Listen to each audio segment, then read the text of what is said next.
Dimdam tayo pong iniing makabang pasyon iba't bukang sandutas. Apat yan ka, Jesus ba'y napukamtan ing kayang ligaya, kailangan niya pong dumalan kasakitan ang pong kamatayan.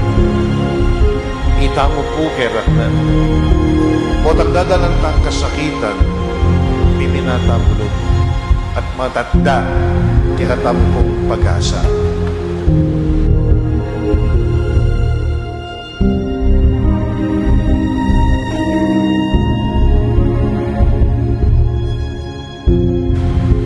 Pamagdob na pong mitong kayo pa ni Jesus King Templo, metong iya pong balamo, patakam kay katamo, nakiktutuking Domingo, Easter Sunday, inggino, tunay pin po may paligayan niya at suliang